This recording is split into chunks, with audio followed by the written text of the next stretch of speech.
Damos inicio a este tema dentro de los temas de la escatología o de la venida del Señor y de los últimos días. Vamos a abordar esta semana y posiblemente la que entra, no sé, yo espero adelantar todo lo que pueda hoy. Es un tema bastante interesante, como todos los de la palabra de Dios.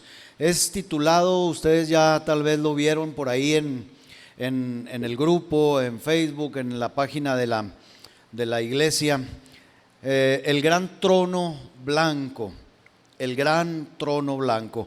Y vamos a estar dando lectura ahí en el libro de Apocalipsis capítulo 20, vamos a leer 3 versículos, leemos versículo 11, 12 y 13, mi esposa ahorita al comenzar el servicio los leyó, vamos a volverlos a leer y de aquí partimos, hermanos, ¿les parece? Apocalipsis capítulo 20, versículo 11, 12 y 13. Dice así, hermanos, la palabra del Señor. Habla Juan, el apóstol, y dice: y vi un gran trono blanco, y al que estaba sentado en él, delante del cual huyeron la tierra y el cielo, y ningún lugar se encontró para ellos. Y vi a los muertos, grandes y pequeños, de pie ante Dios, y los libros fueron abiertos. Y otro libro fue abierto, el cual es el libro de la vida. Y fueron juzgados los muertos por las cosas que estaban escritas en los libros según sus obras. Y el mar entregó los muertos que había en él, y la muerte y el Hades entregaron los muertos que había en ellos, y fueron juzgados cada uno según sus obras. Dios añada bendición a su bendita palabra. Yo creo que a todos nos ha pasado, hermanos, que muchas de estas palabras, visiones de Juan en el libro de Apocalipsis, a veces nos parecen muy oscuras.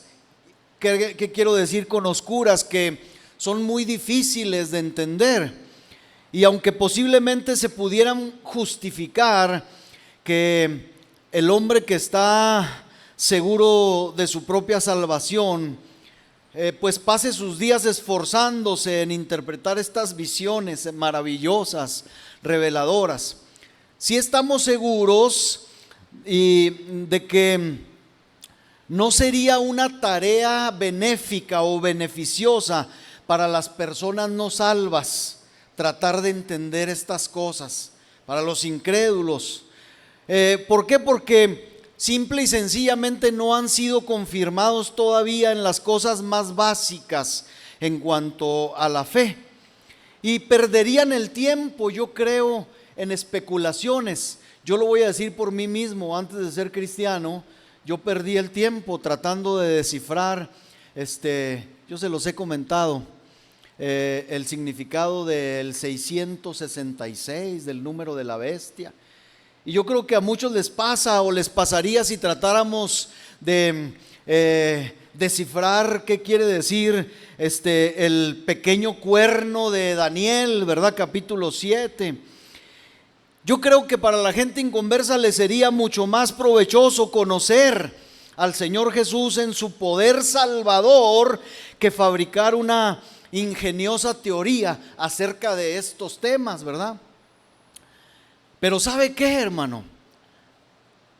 A pesar de todo, esta visión, o al menos esta parte de la visión que Juan tuvo en particular, o de nuestro texto, es tan instructiva, es tan desprovista de dificultades serias, de verdad se lo digo, que pudiéramos invitar a todos los presentes y a los oyentes de este video a considerarla, y con mayor razón porque tiene que ver con asuntos que conciernen al porvenir eterno de todos en general.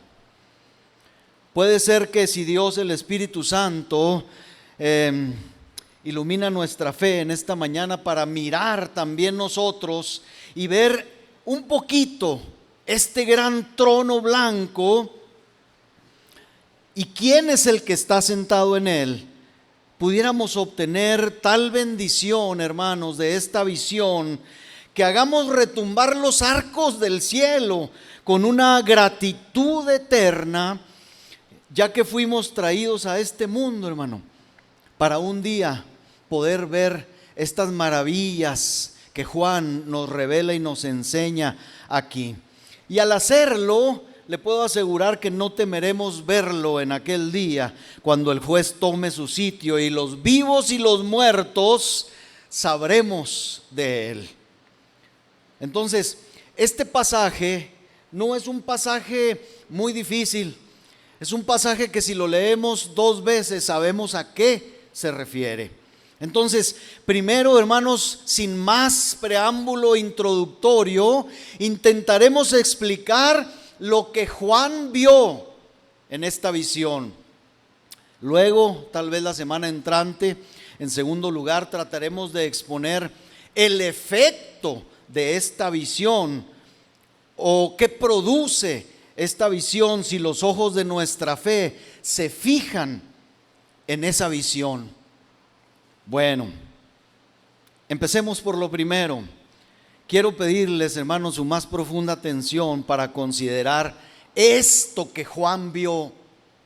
Escuche, de este primer punto tengo aproximadamente 13 apartados que considerar. Y de veras que si seguimos buscando, hermanos, encontraríamos no 13, sino 20 o 30 o 40 o más divisiones o subdivisiones acerca de lo que Juan vio en ese trono, o más bien en ese gran trono blanco. Esta es una escena, obviamente, de los días postreros. Es lo primero que tenemos que decir. ¿Qué quiero decir con los días postreros? De los últimos días, y más precisamente de ese maravilloso día, cuyos cálculos los hombres no pueden predecir,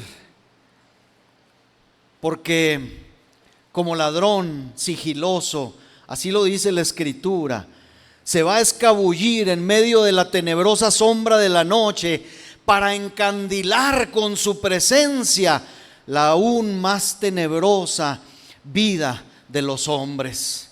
Cuando el Señor venga, hermano, cuando Él se manifieste, su presencia, y no solamente su presencia, sino cuando se establezca el gran trono blanco donde Él ha de sentarse, hermanos, vamos a quedar lampareados, nos vamos a encandilar. Y ahorita le voy a explicar por qué digo esto. Pero en primer lugar, déjeme decirle que cuando el profeta, cuando este vidente de Patmos, en la isla de Patmos, de un avisado ojo miró a lo alto, a los cielos, vio un trono de lo que nosotros podemos deducir, que hay un trono de gobierno moral sobre los hijos de los hombres. Cuando Juan nos dice que ve un trono, esto nos demuestra, hermanos, que hay un juez que ha de sentarse, y el pasaje nos lo explica y nos lo dice. Quien se sienta en él preside y gobierna sobre todos los moradores de este mundo. Hay un trono cuyo dominio abarca desde allá, Adán, desde el paraíso hasta el postrer o último hombre, quien quiera que sea.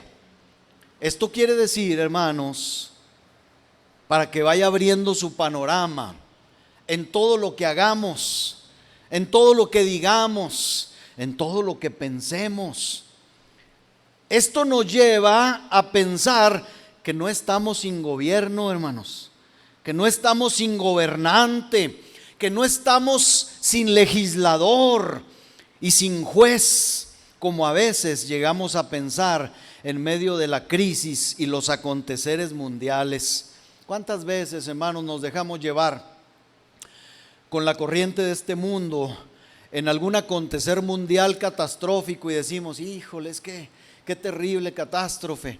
Hermanos, hay alguien gobernando, hay alguien que tiene el poder de todas las cosas, hay alguien que legisla, que gobierna, hay alguien que tiene en control todas las cosas. Y cuando se habla de un trono, pues se habla de esto, de un legislador y de un juez que lleva las cuentas de todos los hombres.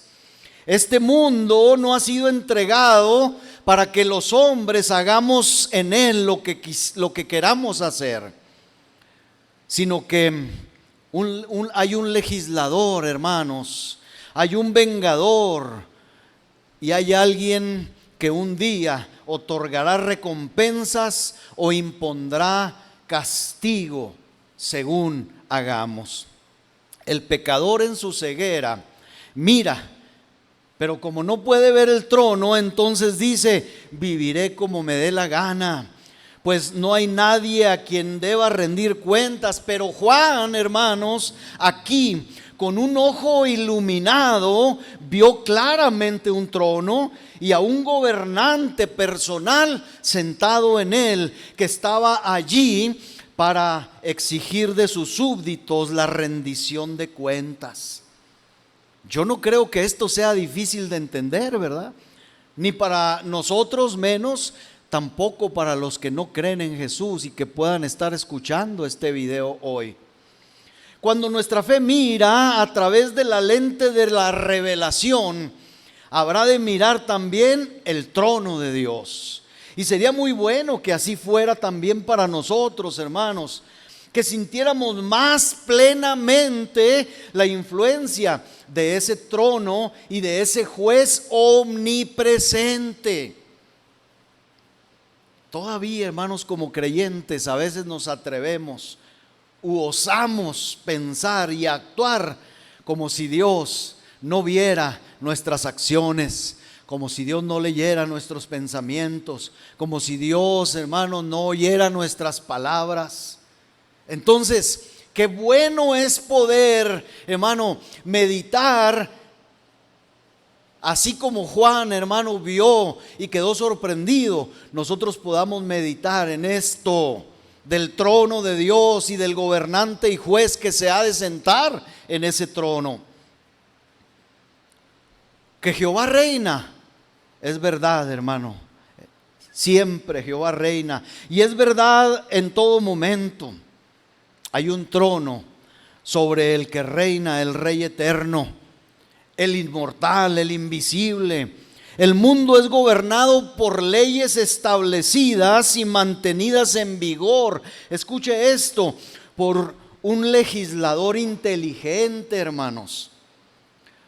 Hay un gobernante moral y justo. Los hombres deberemos rendir cuentas y se nos exigirán cuentas en el último gran día, cuando todos los hombres, dijimos ahorita, serán recompensados o castigados. Yo no sé usted, pero cuando leemos vi un gran trono blanco ahí en Apocalipsis 20:11, yo creo que esto reviste de solemnidad, de seriedad las acciones de los hombres. ¿No cree? Si se nos permitiera hacer exactamente lo que quisiéramos sin que fuéramos llamados a rendir cuentas por eso, aún entonces serías sabio ser recatadamente santos y sobrios, porque tengamos la seguridad, hermanos, de que nos conviene ser buenos y de que en sí mismo es un gran trastorno ser malvados. Acabamos de orar, hermanos, por personas que en su maldad fueron sorprendidos y se les fue la vida en ello. Entonces, hermanos, aún si no hubiera un juez, ahí aún si no se estuvieran anotando nuestras acciones, nuestras palabras, hermanos, es bueno ser recatadamente sobrios, santos, justos en la mayor medida posible. Pero, hermanos, gracias a Dios que esto no es así, no se nos ha dejado sin juez. Hay una ley vigente cuyo quebrantamiento involucra un castigo. Hay un legislador que contempla desde lo alto y atalaya cada acción del hombre y que no tolera que una sola palabra o hecho, y decíamos pensamiento, quede sin un registro en su libro de apuntes, hermanos. Leyeron conmigo ahorita que fueron abiertos los libros. Se abrió el libro de la vida, pero ahí hay otros libros también que serán abiertos. Entonces, hermano, ¿qué hay en esos libros? Pues imagínense lo que hay. Por eso son libros, porque son muchos, hermano, los apuntes que el Señor juez ha tomado de esta humanidad. Hermanos, Dios nos ayude. Entonces lo primero que tenemos que ver, hermano, es que hay un trono de gobierno moral sobre todos los hijos de los hombres. Punto número 2 o 1.2. Además, ese gobernante, hermanos, juez, está armado de poder. Pronto vendrá para celebrar la audiencia más grande conocida hasta ahora. Y cada agente responsable sobre la faz de la tierra deberá presentarse ante su trono. Pues eso es lo que se nos informa, hermano. Ahora, ¿quién es este juez? Leamos a este mismo Juan en sus primeros escritos, antes de ser enviado a la isla de Patmos, donde tuvo esta gran revelación, pero también en su evangelio, inspirado por el Santo Espíritu. Leamos, hermano, lo que escribió y que salió de la boca del juez. Juan capítulo 5, versículo 26 al 29. Estas palabras salieron de la boca de Jesús. Y dice: porque como el Padre tiene vida en sí mismo, así también ha dado al Hijo el tener vida en sí mismo. Escuche el verso 27. Y también le dio autoridad ¿de qué, hermanos? De hacer juicio, dice, por cuanto es el Hijo del Hombre. Verso 28. No os maravilléis de esto, porque vendrá hora cuando todos los que están en los sepulcros oirán su voz. Los que hicieron lo bueno saldrán a resurrección de vida, mas los que hicieron lo malo a resurrección de condenación. Todos habremos de comparecer, hermanos, ante el juez que el Padre puso para ejercer juicio. Entonces, este gobernante, este juez, hermanos, está armado de autoridad y de poder para hacer juicio, como Jesús mismo lo dice. 1.3. De este texto también se desprende que hay en verdad un gobernante del mundo que es real y personal, pero que a la vez es un juez o un gobernante calificado y eficaz, hermanos. Hermanos, el título de juez que Jesús lleva no es un simple nombre, no es un mito, no es un oficio vacío, sino la persona que se sienta en el trono. Así lo dice Juan, que juzga con rectitud y que celebrará ese juicio con seguridad. Ahora, sabemos que este gobernante moral es Dios mismo, sí, que tiene un indisputable derecho de reinar y de gobernar. Algunos tronos, hermanos, magistraturas o gobiernos aquí, pues nosotros lo sabemos y nos desesperamos incluso y decimos: no tienen derecho de ejercer autoridad, no tienen derecho de existir. ¿Ha oído de la reforma judicial, hermano, en nuestro México? Oremos, porque esos jueces, nada más en nuestro país, que se supone que están para ejercer y para hacer justicia al desvalido, al oprimido, al agraviado, pues se ha descubierto, hermanos, que son igualmente corruptos que todos los demás. Entonces, el sistema de justicia, no solamente en México, sino, y a lo mejor me van a censurar este video, pues ni hablar. Esas son las desventajas de esto. Pero, hermanos, sí podemos decir que en este mundo no vamos a encontrar un trono, un magistrado, un gobierno que ejerza justicia con imparcialidad y con rectitud perfecta, hermanos. Oremos por el sistema judicial. Y a veces, hermano, hay gente que se levanta casi patrióticamente en contra de las magistraturas de la tierra. Hay dinastías, por ejemplo, como la de Corea del Norte y otras, que se convierten en tiranías o se han convertido en tiranías. Y sabemos de gobernantes, usted y yo lo sabemos, que son déspotas. Pero nadie, escuche, nadie, absolutamente nadie, podrá disputar, ni puede disputar el derecho de Dios a sentarse en el trono o desear y pedir que otra mano sostenga el cetro del rey que le pertenece a nuestro rey. Él creó todo, así que no juzgará el todo. Claro que sí. Como creador, Él tenía el derecho a dictar sus propias leyes, y como esas leyes son la verdadera norma de todo lo que es bueno y verdadero, pues entonces Él tiene el derecho eterno de gobernar, además del derecho que le pertenece como creador, ¿verdad? Él es el juez de todo. Él es el juez que ha de hacer lo que es justo a partir de su naturaleza creadora. ¿Quién más entonces debería sentarse en el trono? ¿Y quién se atrevería a tener el derecho de hacerlo, hermanos? ¿Habrá alguien en este mundo que diga, denme chance, yo puedo hacer un poco o hacer la justicia que este mundo requiere? No hay quien, no hay quien.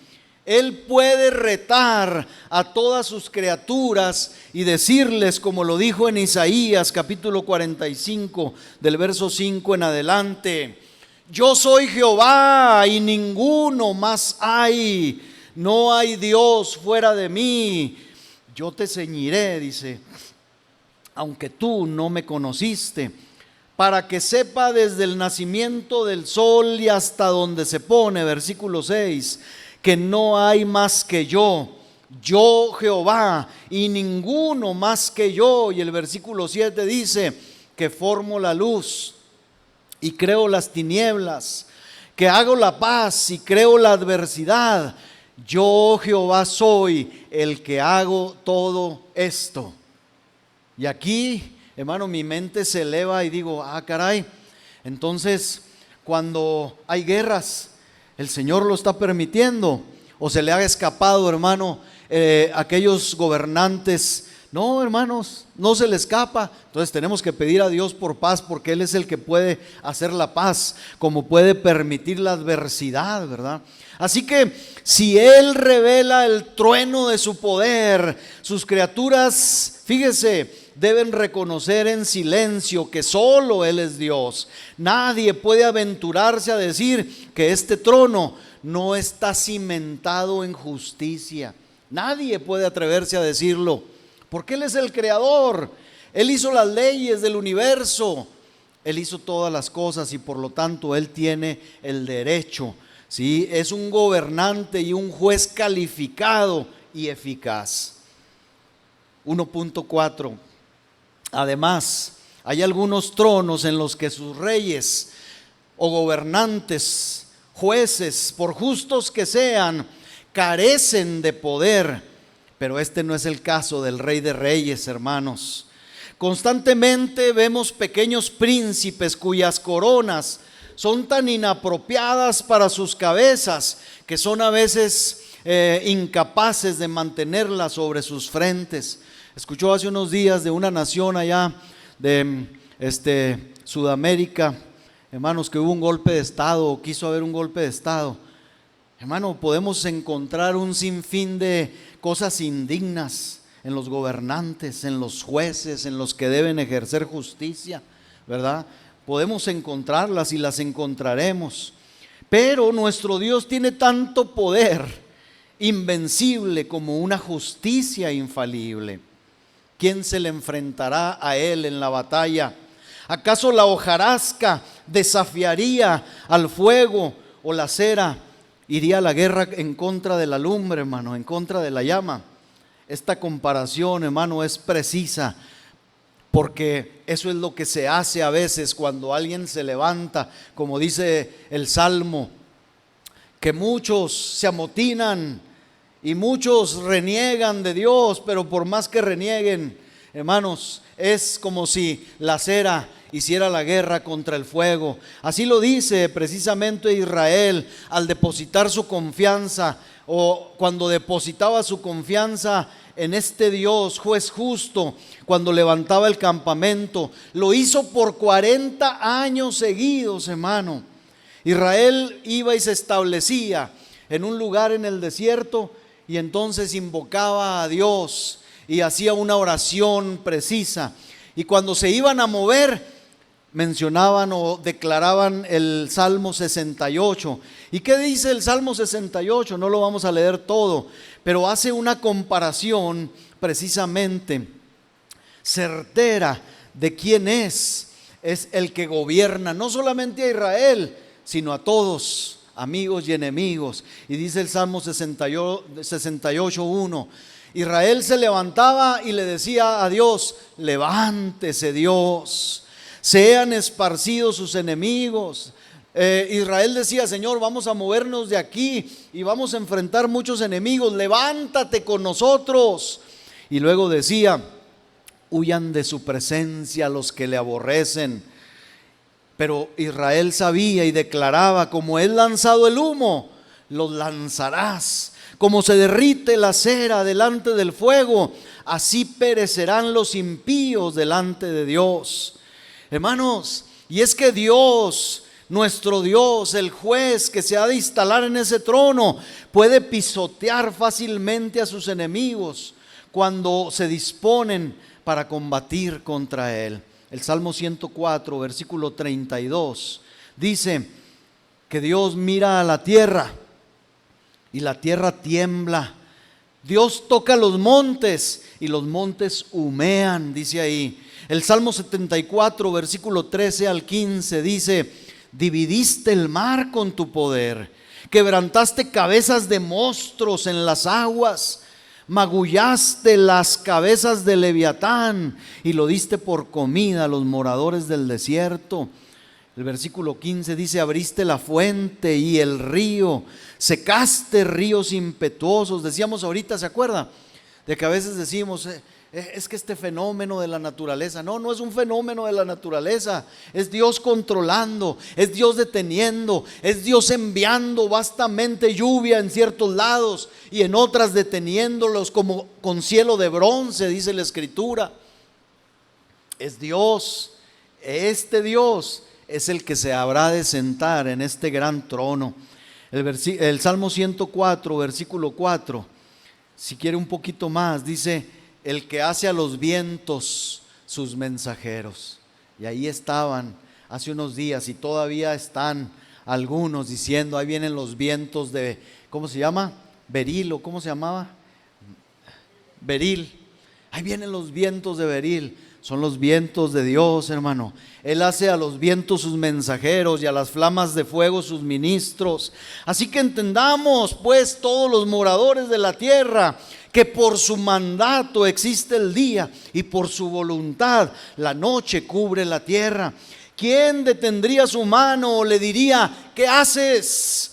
Su trono está cimentado en justicia y afirmado en poder. Solo Él tiene justicia y verdad para establecerlo, y a la vez tiene la omnipotencia y la sabiduría como sus guardias, como sus centinelas, de tal forma que su trono es inconmovible. 1.5. Añado a esto: su trono es tal que nadie podrá escapar de su poder.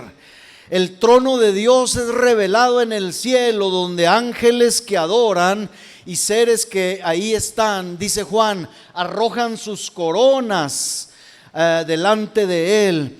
Pero su poder también, ya dijimos, es sentido en la tierra, donde las obras de la creación alaban al Señor. Incluso quienes no reconocen el gobierno divino se ven forzados a sentirlo, pues Él hace según su voluntad. No solo en medio de los ángeles en el cielo, sino entre los habitantes de este mundo aquí abajo, hermanos.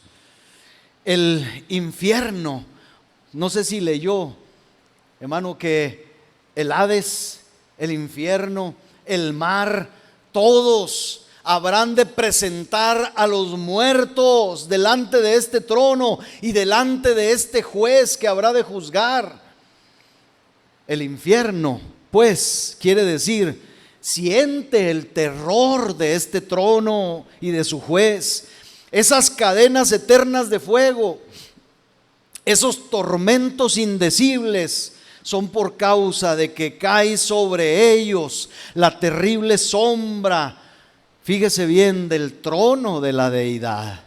Cuando Dios se inclina para mirar a los perdidos, el tormento que recorre sus almas se desprende de su santidad, porque no pueden soportar sus pecados, hermano.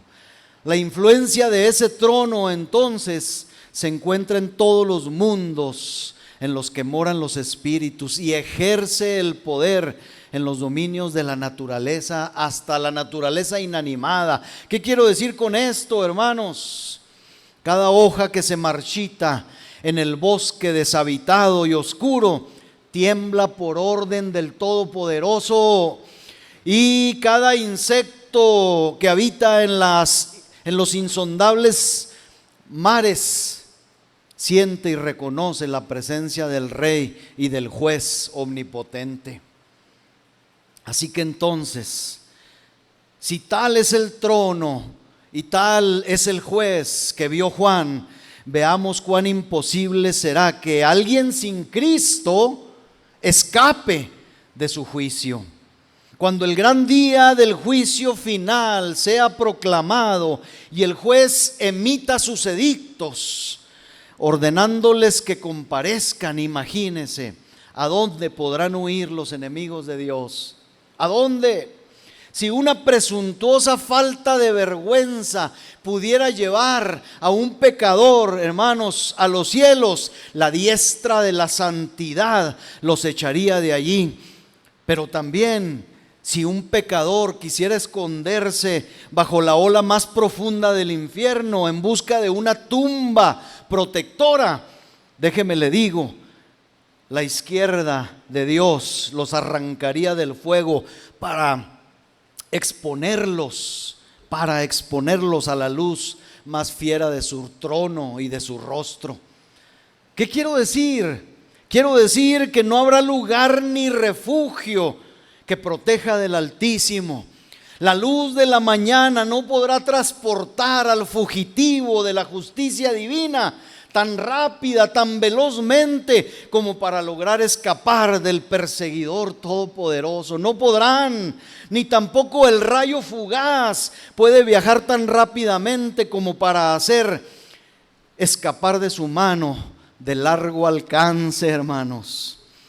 ¿Por qué, hermanos? Que usted se imagina muchas cosas. Mire, el Salmo 139, versículo 7 en adelante, dice el salmista: ¿a dónde me iré de tu espíritu? ¿A dónde huiré de tu presencia?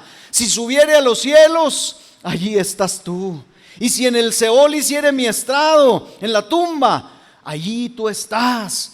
Si tomare las alas del alba y habitar en el extremo del mar, versículo 10, aún allí me guiará tu mano y me tomará tu diestra, me asirá tu diestra.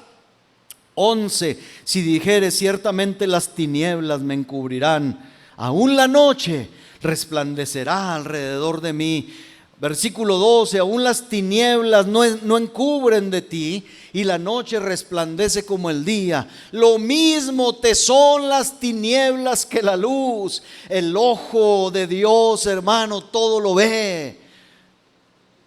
Cómo nos sorprendió, ¿verdad? Cuando salió aquella triada, o como le dicen a las películas cuando son tres, trilogía o triada, de aquel ojo, ¿verdad? Feo que se veía. ¿El ojo de quién era? En esas películas sí, pero ¿cómo?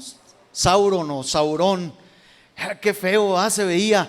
Hermano, esto no es nada. Ese es una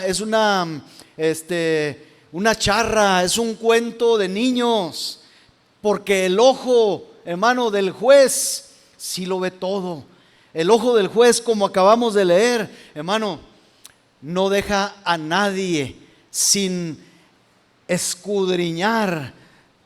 Mire, se dice que en el Imperio Romano, se decía más bien que en el Imperio Romano, cuando estaba en todo su apogeo, bajo el gobierno de los Césares, se decía que cualquier parte del mundo conocido hacía la función o cumplía la función de una gran cárcel, de una gran prisión, porque si alguien había ofendido al César, al emperador, era imposible que escapara.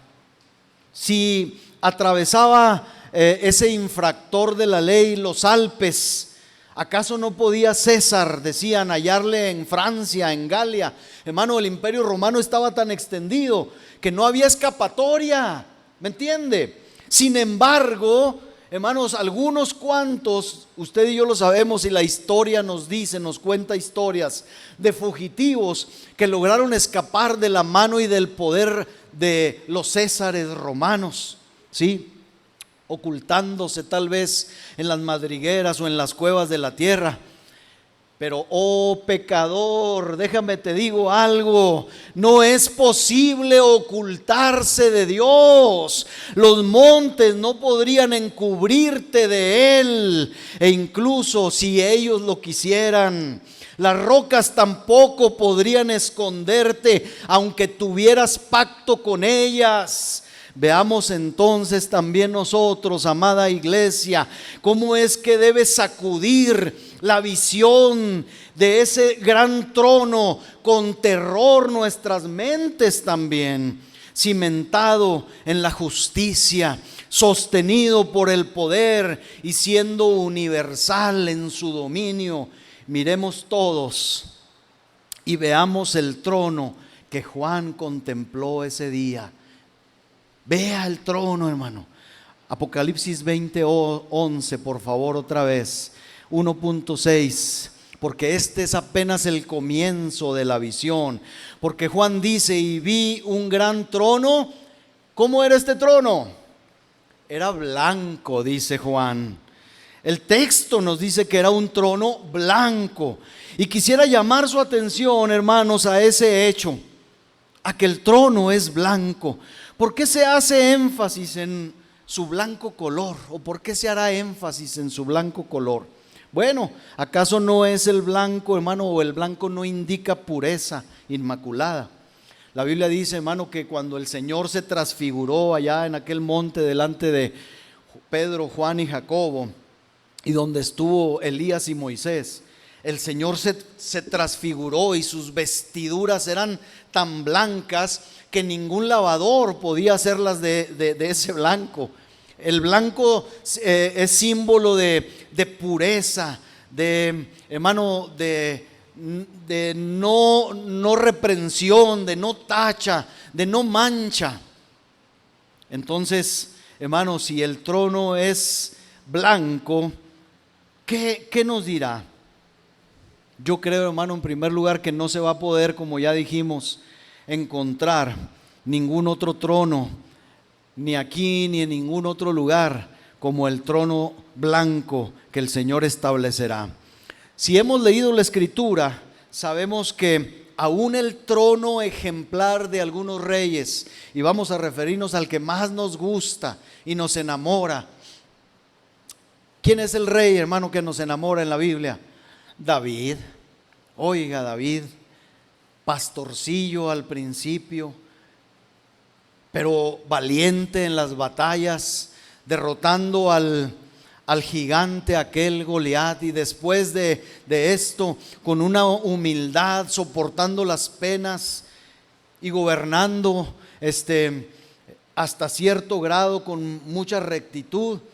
Pues aún este trono que tanto amamos, este reinado que tanto amamos, hermanos, de verdad le digo, la Biblia nos muestra, o más bien no oculta, que este reino que tanto queremos se vio manchado de rojo, se vio manchado de sangre. La Biblia no lo oculta. Primer libro de Crónicas, capítulo 22, verso 7 y verso 8. Cuando David quiere edificar templo, Dios le habla a David y David lo entiende. Y entiende el por qué no puede él edificar templo a Dios, casa a Dios. Y luego él se lo transmite humildemente, reconociendo humildemente delante de su hijo Salomón. Y le dice, versículo 7, y dijo David a Salomón: hijo mío, en mi corazón tuve el edificar templo al nombre de Jehová mi Dios. Mas vino a mí palabra de Jehová diciendo: tú has derramado mucha sangre y has hecho grandes guerras, no edificarás casa a mi nombre. Y le vuelve a decir: porque has derramado mucha sangre en la tierra. Y luego fíjese lo que Dios añade: ¿delante de quién? Delante de mí, dice el Señor, delante de mí. No es delante de los filisteos a los que te mandé a hacer guerra, o delante de los amonitas, o delante de mí has derramado mucha sangre. Tu reino está manchado, está contaminado. Tu reino no es blanco, tu reino no es puro. El único reino puro, hermano, y santo y perfecto es el gran trono que Dios, hermano, establecerá y en el cual se sentará. Así, hermanos, si hablamos de algunos otros reinados del pasado reciente, diríamos que se vieron manchados no de rojo, sino de negro por tanto libertinaje y corrupción. Los tronos terrenos no son sinónimos de excelencia y de pureza, porque a los ojos de Dios hay algo en todo lo que es terrenal que es impuro. Y por tanto no existe trono blanco para Él, sino el propio suyo. Y aunque, hermanos, no es el día ni la hora todavía para presentarse ante ese trono de radiante blanquitud, sí puedo asegurarles que algunos príncipes, algunos reyes, algunos jueces, algunos magistrados y hombres que están en eminencia tendrán que responder por muchas cosas, porque en sus esquemas de engrandecimiento no consideraron en absoluto la sangre que fue derramada, ni los derechos que fueron violados. Qué gran responsabilidad es ser gobernante, ¿no cree? Imagínese el día, hermano, en que este gran trono blanco se establezca y que Dios llame a cuentas a cada uno de ellos, hermano. A veces decimos: no, es que no sirve. Hermanos, lo que nosotros podamos decir no importa. Los juicios que usted y yo podamos emitir no importan, no son trascendentes, pero cuando se presenten ante este trono, imagínese, hermano, la demanda de Dios, porque el trono de Dios es justo, es blanco, es perfecto. Desgraciadamente, y para su propio mal, raramente los principios de verdad y de justicia guían la mente de la realeza o de los gobiernos, sino que la truanesca ley de la política es la base del arte de gobernar y de reinar. Una política digna de ladrones de caminos, escúchelo bien, de salteadores, es la que hoy nos gobierna, de tal forma que muchos se vuelven hasta despreciables. En este mundo, pues, hay muchos tronos, hay muchos jueces, hay muchos gobiernos que pudiéramos describir como negros o de color carmesí cuando pensamos en la torpeza y maldad de la conducta del gobernante, o en la sangre en medio de la cual han conducido su camino para llegar al poder.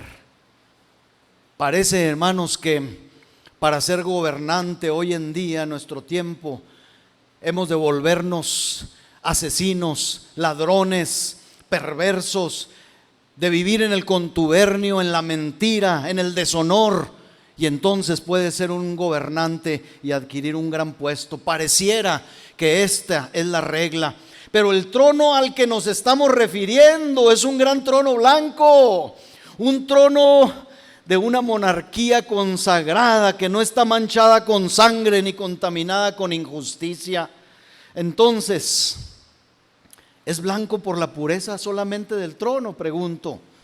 ¿No es más bien blanco porque el rey que se sienta en él es puro y santo, hermanos? Sí, es por eso mismo. Escuchemos atentamente el himno 3 veces sagrado del coro angelical. En el libro de Isaías, otra vez, en el año que murió, y sabemos este pasaje, el rey Usías: vi yo al Señor, igual que Juan, sentado en un trono alto, sublime, y sus faldas llenaban el templo. Por encima de él había serafines, cada uno tenía 6 alas, con 2 cubrían su rostro, con 2 cubrían sus pies y con 2 volaban. Y el uno al otro daba voces diciendo: santo, no una vez, sino santo, santo es Jehová de los ejércitos. Y luego añaden este canto: toda la tierra. Este canto no es solo para los cielos, tenemos que grabarnos esto. El canto ha de resonar aquí en la tierra porque el trono se ha dejado ver. No vamos a excusarnos delante del trono, delante del rey, porque se nos ha revelado no una, ni 2, ni 3, sino muchas veces en la Escritura cómo es ese trono. Estas criaturas angelicales reverencian y adoran incesantemente la santidad superior del grandioso Rey y Juez. Él es demasiado grande para necesitar ser injusto y es demasiado bueno para ser áspero. Este rey no ha cometido ninguna injusticia que sea ficción o una verdad a medias, porque a veces decimos: no, mira, tal gobernante o tal hombre que está en tal dependencia gubernamental, él ha hecho muy bien las cosas. Y decimos: sí, qué bien ha hecho él bien las cosas. Y luego pasan el tiempo y luego de repente empiezan a notarse las manchas. Y de repente sale la noticia que fulanito en tiempo atrás estuvo involucrado en esto, en aquello. Hermano, no hay trono blanco, no hay trono puro, no hay justicia, sino en el trono de nuestro Dios, definitivamente. Quien se sienta en este trono blanco es el mismo juez. Es la esencia de la santidad, es la esencia de la justicia, de la verdad, del amor. Este es el más justo de todos los tronos. ¿Quién? Pregunto ahora, ¿quién no se ofrece precisamente como súbdito dispuesto a un gobierno tan incomparable, hermano? ¿No se apunta? ¿O prefiere apuntarse a uno de estos gobernantes como súbditos? Hermanos, todos los creyentes que se han apuntado como súbditos de algún reino, de algún representante, de algún gobernante o candidato, quedaron y quedarán defraudados. Pero si nos apuntamos, hermano, bajo el mando, gobierno y justicia de este trono, de este rey, de este juez, le puedo asegurar que no seremos defraudados. 1.7, además este trono es puro porque la ley que el juez administra es perfecta. No hay ninguna falla en el libro de los estatutos de Dios, hermanos. Cuando venga el Señor para juzgar a la tierra, no se encontrará ningún decreto que afecte demasiado duramente a ninguna de sus criaturas. Que se escuche, oiga bien esto, que se escuche reciamente el testimonio de la ley del reino de nuestro Dios. ¿Cuál es la ley del reino, hermanos? Dice el Salmo 19, verso 7, que se escuche esto, hermano, de nuestros labios a los impíos. La ley de Jehová es perfecta, tan perfecta que convierte el alma, dice el salmista. El testimonio de Jehová es fiel, que hace sabio al sencillo. El precepto de los mandamientos de Jehová son rectos, que alegran el corazón. El precepto de Jehová es puro, que alumbra los ojos. El temor de Jehová es limpio, que permanece para siempre. Los juicios, oiga, los juicios de Jehová son verdad, y añade otra vez, todos justos. Estos incluyen, hermano, el último juicio que se ha de dictar desde ese gran trono blanco. Versículo 10, todo esto es deseable más que el oro, y más que mucho oro afinado, y más dulce que la miel, que la que destila del panal. Tu siervo es además amonestado con ellos, y añade, en guardarlos hay grande galardón. Hermanos, si nosotros estamos escuchando como iglesia este mensaje, es para ser galardonados y no enjuiciados. No estoy entrando, hermanos, a profundidad, porque habremos aquí algunos que creamos que nosotros los creyentes no estaremos ante este juicio del gran trono blanco, sino ante el tribunal de Cristo. Hay otros cristianos que creen que todos compareceremos ante el gran trono blanco. Hermano, esto no importa. Lo importante es la decisión que usted y yo tomemos aquí, la decisión que tú tomes, amado oyente. No vayas allí. No vayas allí. Es la advertencia de Dios. ¿Quién podrá igualar u ofrecer una mejor ley si de esta ley han tomado ejemplo todos los pueblos de la tierra? Usted lo sabe. Todos los pueblos de la tierra han tomado ejemplo de la ley bendita de nuestro Dios. ¿Quién podría mejorar ese decálogo, esos 10 mandamientos en los que se encuentra el resumen de la voluntad divina? ¿Quién puede mejorarlos? Nadie. Cuando los tronos subordinados de este mundo emulan, copian las leyes que emanan de este trono inmaculado, el pueblo que gobiernan será bendecido, hermanos, y lo sabemos y lo hemos visto. Hemos visto destellos de esto, pero cuando se alejan de sus preceptos, inventando leyes salidas de su propio corazón, seguramente todos serán confundidos. Nosotros sabemos que a pesar de una buena ley, de un buen legislador, el trono o los gobiernos pueden cometer errores a veces. Podrían mancharse por pura ignorancia y no por una justicia premeditada. Pero la sentencia que saldrá de ese gran trono blanco será consistente con la justicia. Eso sí, que le voy a decir algo, será tan consistente la sentencia para cada cual. Escuche, que cada reo culpable tendrá que dar su asentimiento a esa sentencia. ¿Me entendió? Cuando Dios le diga a uno, serás condenado por esto y por esto y por esto, nadie va a poder decir más que sí, eso es cierto. Qué terrible, hermano, qué terrible. Dios nos guarde, hermano, y nos ayude. Apocalipsis 20:12 dice: y vi a los muertos, grandes y pequeños, de pie ante Dios, y los libros fueron abiertos, y otro libro fue abierto, el cual es el libro de la vida. Y fueron juzgados los muertos por las cosas que estaban escritas en los libros según sus obras. En este versículo, hermanos, se nos da a entender que los juzgados ahí se van a quedar atónitos. atónitos porque no podían soportar la sentencia, pero no solamente no van a poder soportarla, sino que no van a poder impugnarla de ninguna manera. Este es un trono blanco, hermanos, para concluir este punto, porque jamás se dictará de él un veredicto donde el reo tenga el derecho a quejarse. Nadie podrá hacerlo. Pecador indolente, a ti te digo, ¿qué será de ti allí? 1.8.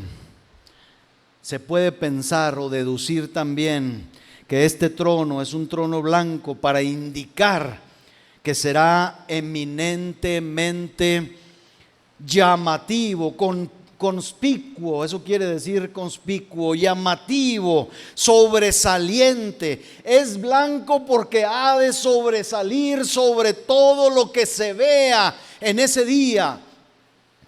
Mire, todos sabemos cómo un objeto blanco puede ser visto desde una distancia muy grande, ¿verdad?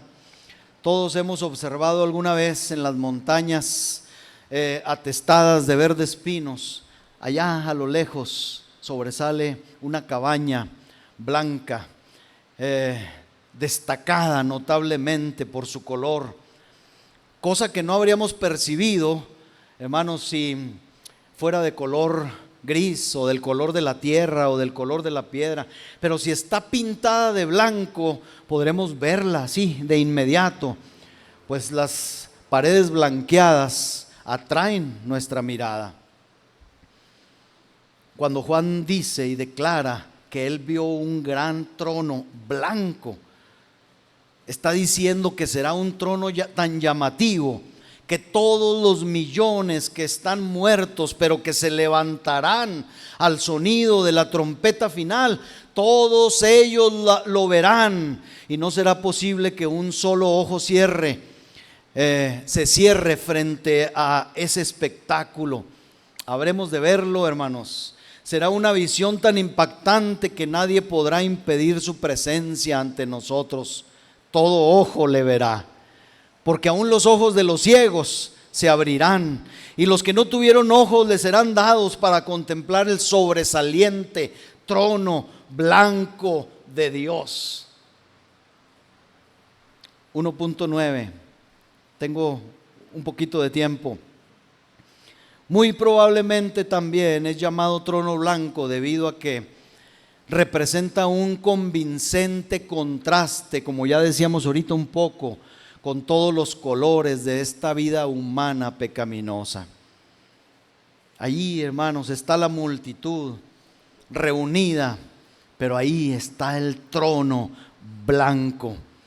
¿Qué podría hacerles ver más plenamente su negrura de pecado que estar allí contrastando con las perfecciones de la ley que emanan del trono y del juez delante de quien están? Hermanos, tal vez este trono blanco, todo reluciente, reflejará como espejo el carácter de cada persona. Es tan blanco y tan puro, tan brillante, que ahí se va a ver cada quien tal cual es. Verá todas sus imperfecciones. Híjole, reflejará como espejo el carácter de cada uno. Cuando cada hombre que no haya sido perdonado mire ese trono blanco, su deslumbrante blancura le sobrecogerá y le cubrirá de confusión y terror al ver su propia inmundicia en contraste con esa perfecta blancura. Oh Dios, dirán, ¿cómo podría soportar ser juzgado por alguien como tú? Ahí entenderán que cualquiera podría enfrentar un tribunal en la tierra. Entenderán que cualquiera podría hacer frente a cualquier juez. El terrible juez supremo no podrá, hermanos, ser rebatido. No podrán hacer frente a él. La pavorosa blancura de su trono y el terrible esplendor de su santidad le sobrecogerá por completo. ¿Quién soy yo?, dirán los pecadores impenitentes. ¿Quién soy yo para atreverme a estar delante de este gran trono blanco?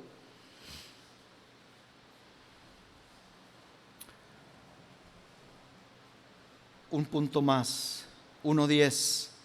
La otra palabra que es usada a manera de adjetivo en este pasaje de 20:11 de Apocalipsis dice: y vi un gran o un grande trono blanco.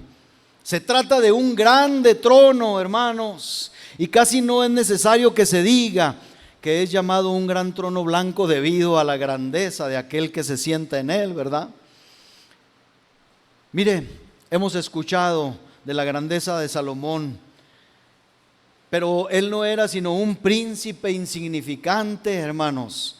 La historia universal nos habla de cantidad de ejemplos, nos habla del trono mogol o de su majestad de China, o de los tronos de Roma y de Grecia en su momento, ante quienes multitudes de seres se reunían.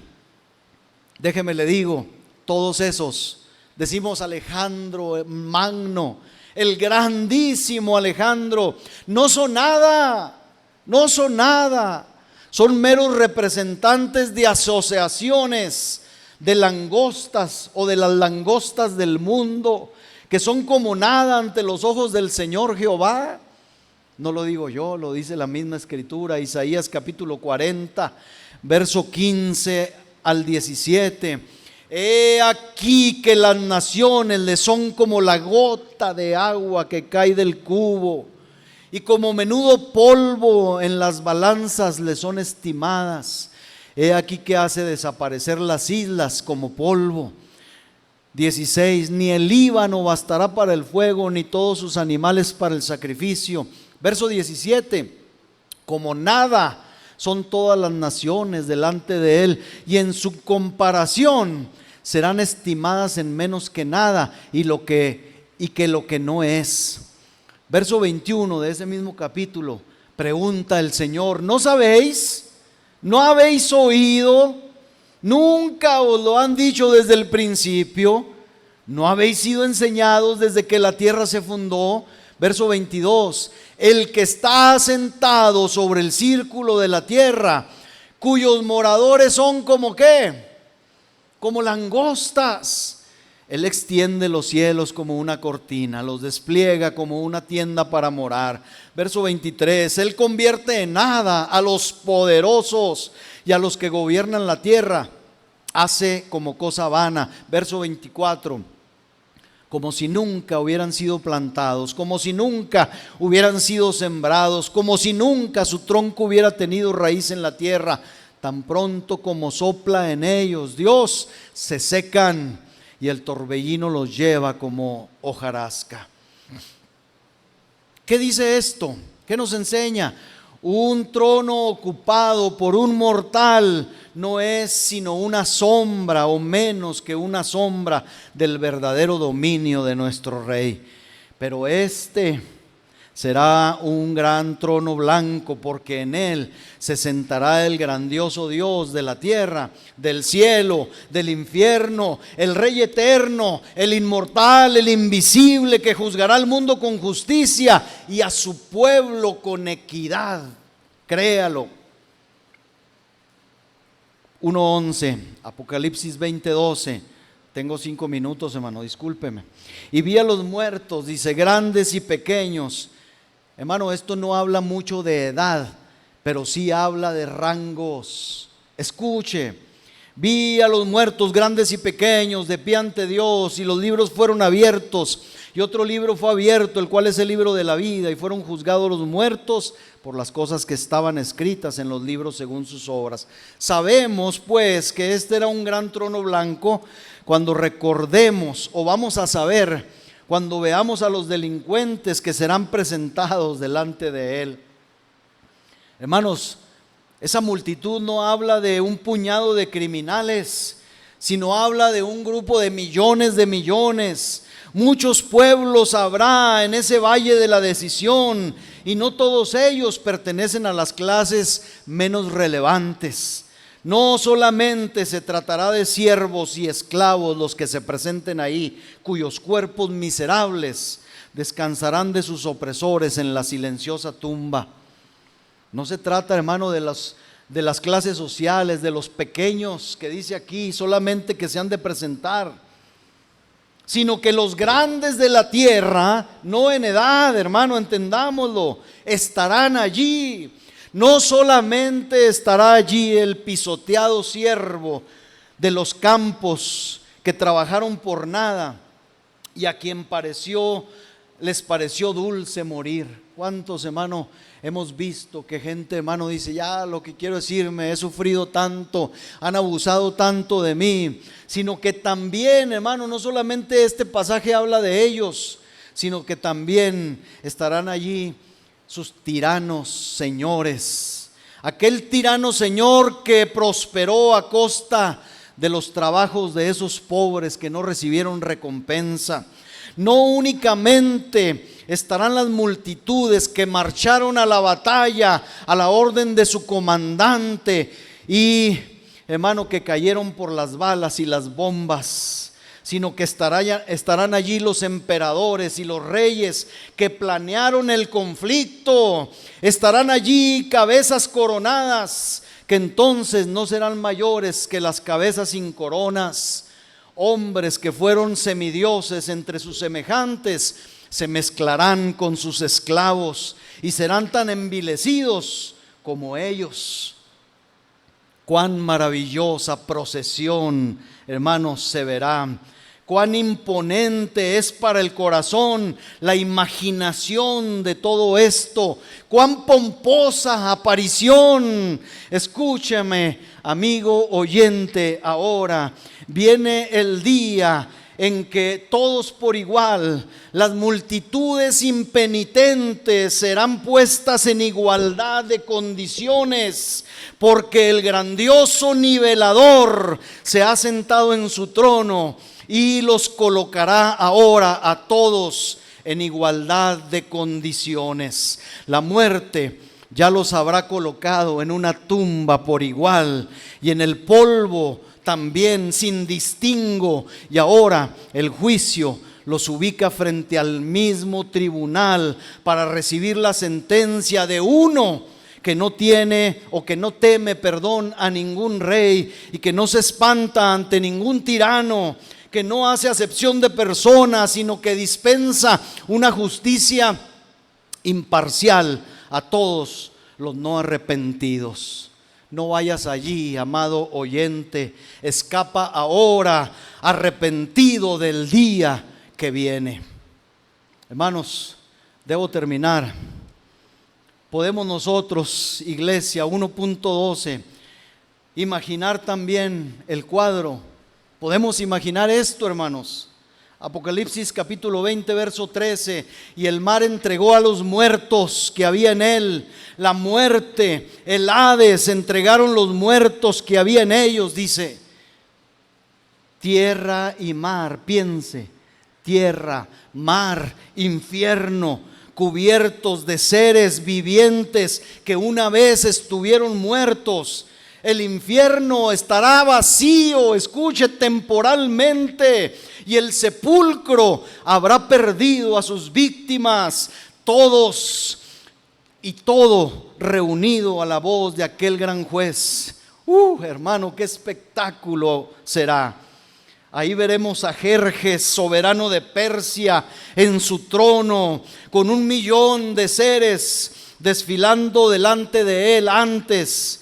Debe de haber sido un grandioso espectáculo, ¿verdad? Cuando vemos esa película de 300 y a ese rey, ¿verdad? Uno dice, caramba, ¿verdad? Terrorífico. Ahí lo vamos a ver, hermanos. Ahí se inclinará él ante el Rey de Reyes y Señor de Señores. Ahí no habrá ondeantes banderas para Jerjes, rey de Persia.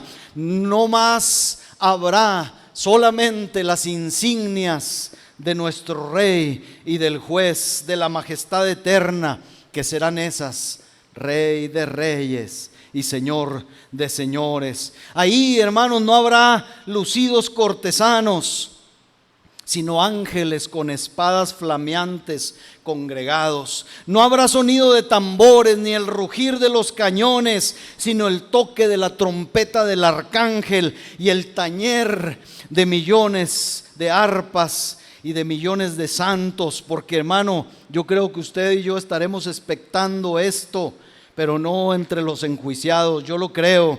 No se escucharán pregoneros, ni heraldos, ni cronistas de las hazañas de las naciones. ¿Sabe por qué?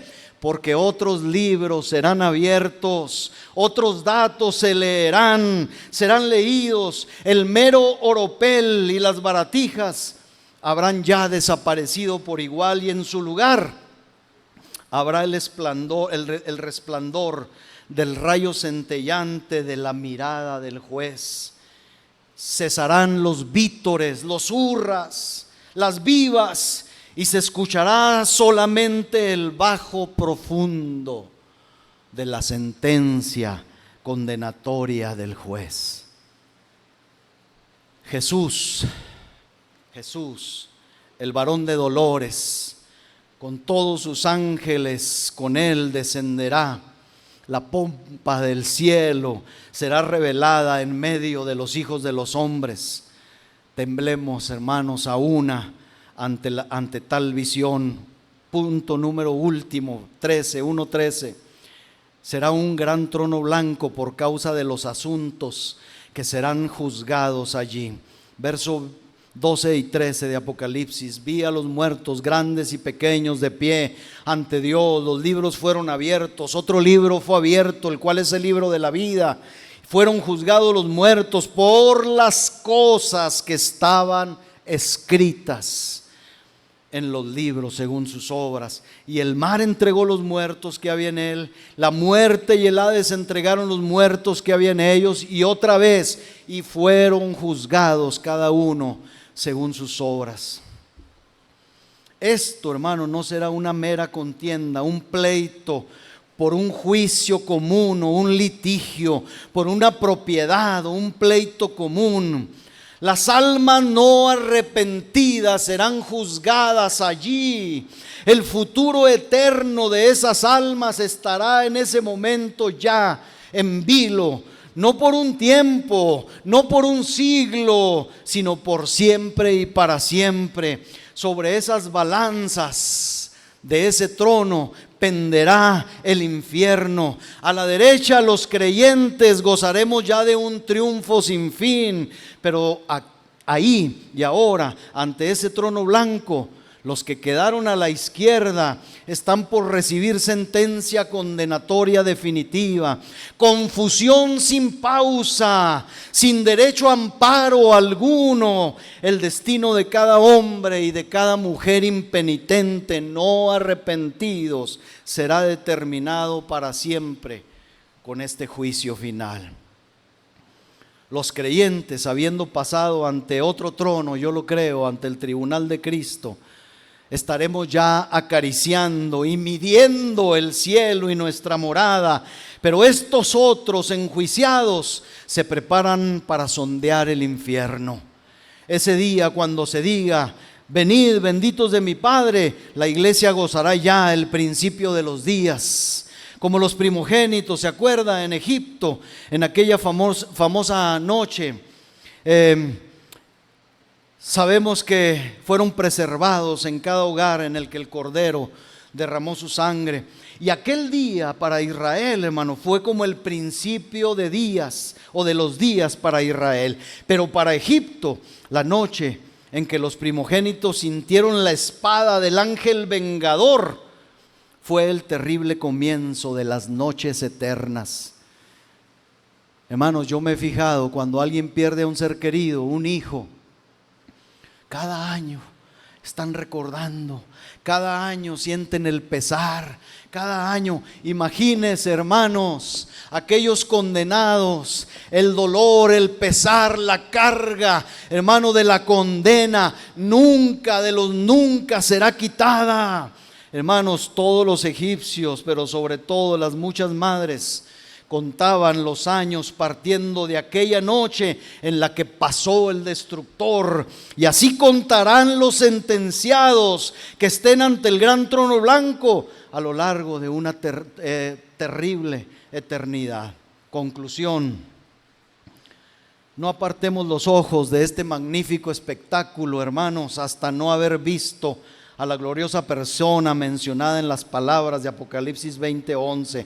Y vi un gran trono blanco y al que estaba sentado en él. Espero, hermanos, que algo de lo que he dicho haya conducido a pensar solemnemente en ese gran día.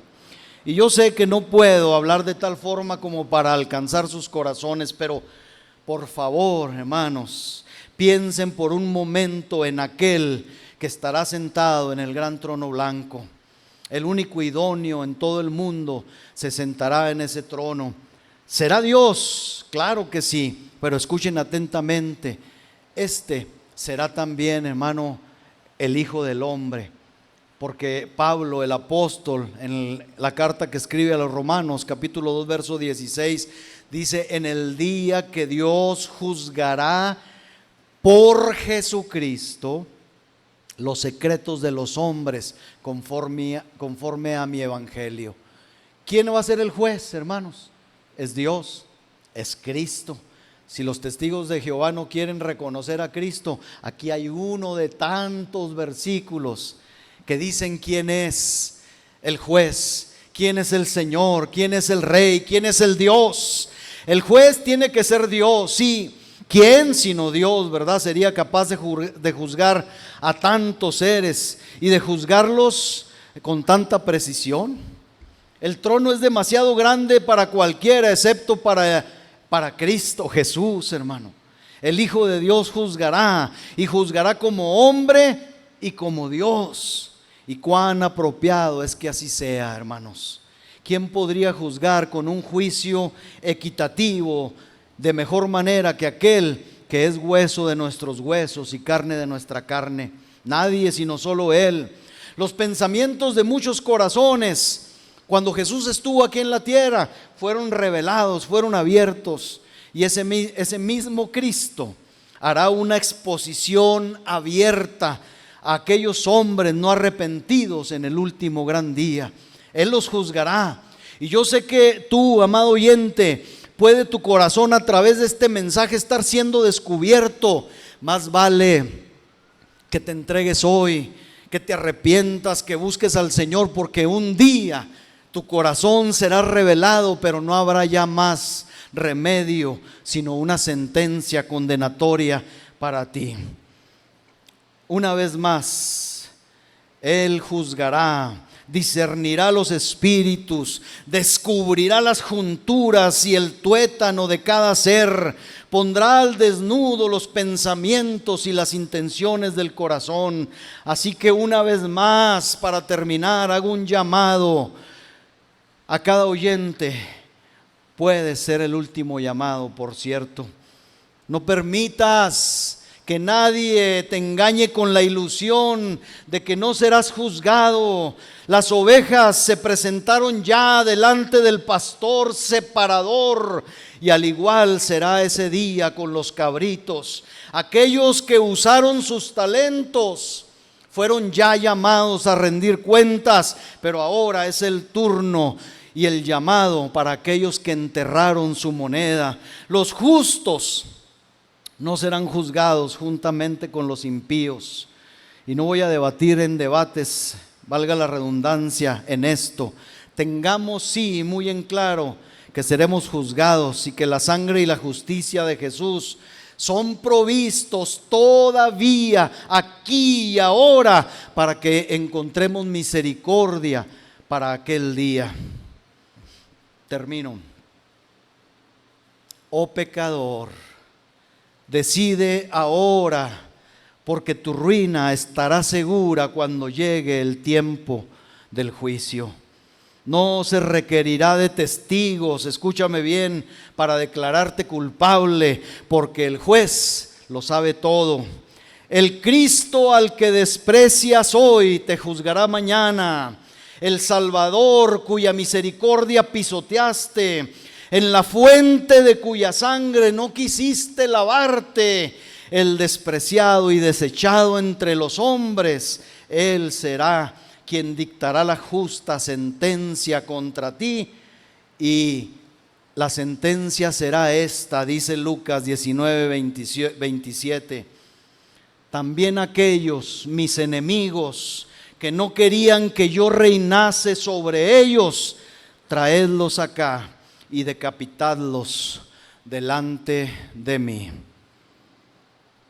Que Dios se apiade de nosotros, hermanos. Que Dios se apiade de nosotros, porque este día está cerca. Esperemos estar en otro tipo o delante de otro trono nosotros. Y anhelo que los que me oyen también. Hay decisiones que tomar. Hay cosas que hacer. Póngase de pie, hermanos. Hermano, ¿para qué habla del trono si nosotros pues no vamos a estar ahí? Porque no quiero, hermano, que vayamos ahí, ninguno de nosotros. Que el mensaje de la palabra y la visión de Juan, hermano, afirme más y más nuestras vidas en Cristo, para que podamos participar más que de una sentencia, de un galardón o de muchos galardones. ¿Quiere orar?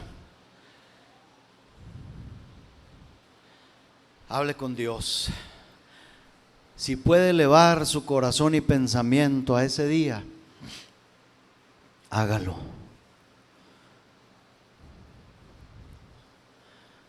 Señor, como aquel estoy espantado y temblando, porque